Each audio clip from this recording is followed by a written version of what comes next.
Chapter 764. His spirit energy slowly touched a space rift. A deep, hollow sense of distortion hit him at once. Wilbur let out a cry, holding his ground against the attack on his soul as he extended his spirit's energy further. All of a sudden, an inhumane scream rang from the depths of Wilbur's soul, making him tremble all over. His spirit energy retraced like a tidal wave. Zenith drew his sword, his body lighting up with spiritual flames. Wilbur was pale in the face, drenched with sweat. He finally returned to his sense after some time. It was only after making sure that there was nothing off about Wilbur that Zenith put his sword away. "Did you find anything?" Emperor Tyler asked, overwhelmed with nerves and emotions. Wilbur panted.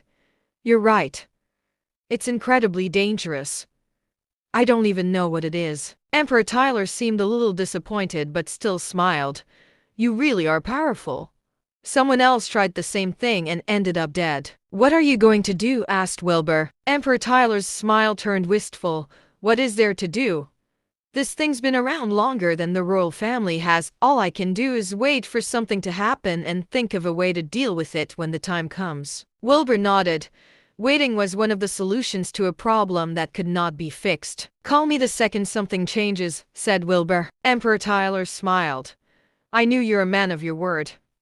Come on, let's have a drink." He left with Wilbur and Zenith shut the door after all of them were out. The runes lit up, and the room was sealed once more. The three men returned to the living room in Emperor Tyler's quarters, where he took out a bottle of aged rum and swiveled it around.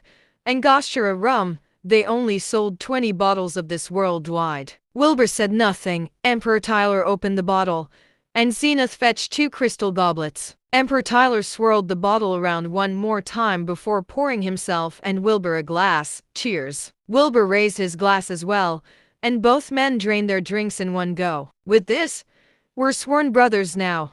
Keep in touch, yeah?" Emperor Tyler stated, his breath reeking of alcohol as he grinned. Wilbur sighed to himself. This emperor was not making this easy for him at all. As if it was appropriate for someone like Emperor Tyler to be going around calling a stranger his brother. "I envy you. I really do. You can go anywhere you want. But I'm stuck here. No different from a criminal.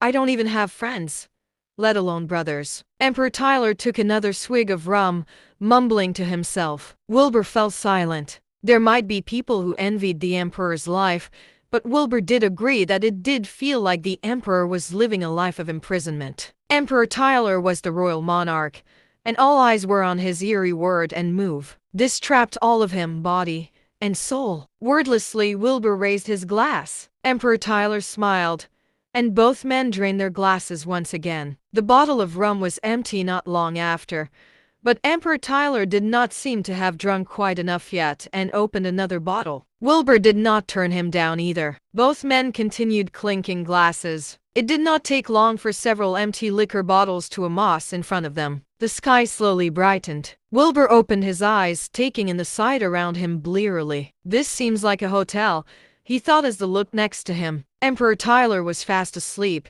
still wearing the same sleeping robes. Wilbur widened his eyes in shock and kicked Emperor Tyler off the bed at once before hurriedly inspecting himself. It was only after Wilbur had made sure nothing had happened that he heaved a sigh of relief. Emperor Tyler woke up abruptly from the fall, blinking at Wilbur hazily. "Why did you kick me? What happened? Why am I here?" Wilbur asked, his expression ashen. Emperor Tyler looked around him for a while, scratching his head with a frown. "I can't remember. Weren't we drinking?" Wilbur let out a bitter sigh.